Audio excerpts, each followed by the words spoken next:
Welcome to Tea with the Shepherd, steeped in Scripture, Matthew chapter 1. So we are going to be breaking up a Bible study into weekly chapters of the book of Matthew, starting here. And so I'm going to delve in very quickly now, but I'm going to encourage you to do the reading and then come and talk with us. So this first part is Matthew 1, 1 through 17. Go through, take a pencil, underline all the kings that you find specifically between verses 7 to 11 that are righteous, and circle the ones that are not righteous. And there's some fascinating stories, so be sure to check your cross references there. Now, I'll just to do it quickly. We'll look at different ones. You have David, who is righteous; Solomon, who is righteous-ish. You have Rehoboam. He was evil, but rejected wise counsel, and he is actually the one that caused Israel to divide. You'll find his story in 1 Kings 14, 2 Chronicles 10 through 12. Then you have Abijah. He did what was evil and followed after his father's sins, and that's 1 Kings 15. Asa is righteous. Asa destroyed idolatry. Jehoshaphat was righteous like his father. That story's in 1 Kings 22.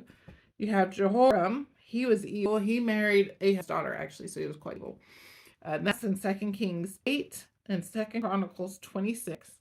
Then you have Jotham. Jotham, though, was righteous. That's 2 Chronicles 27.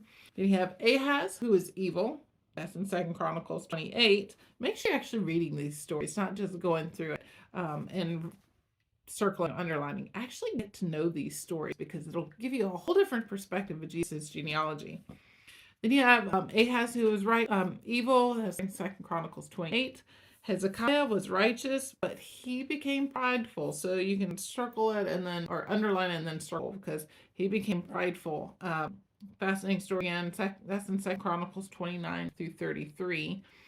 Manasseh was evil in the beginning, but then became righteous because he later repented. His story is 2 Chronicles 33.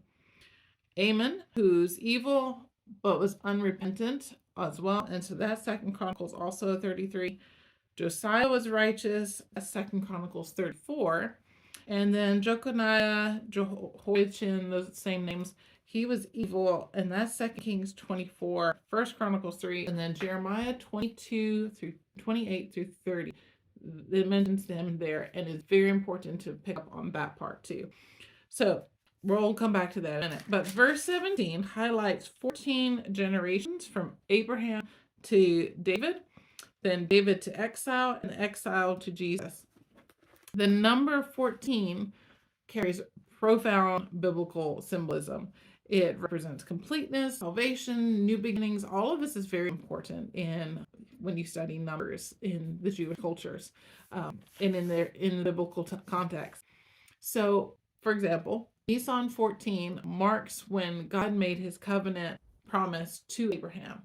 Jacob served Laban for 14 years, 7 years for the first daughter, 7 years again for the second daughter. The Passover takes place on the 14th of the month.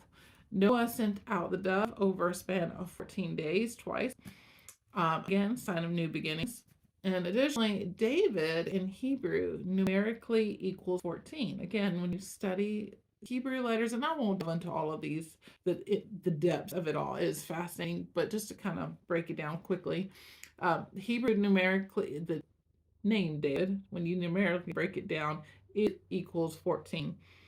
So this repetition of 14 in Matthew 1, verse 17, it emphasizes God's perfect redemptive plan leading to the Messiah. So that's it for this first study, for the first day, and I hope you'll be back to delve a little bit deeper into Matthew chapter 1.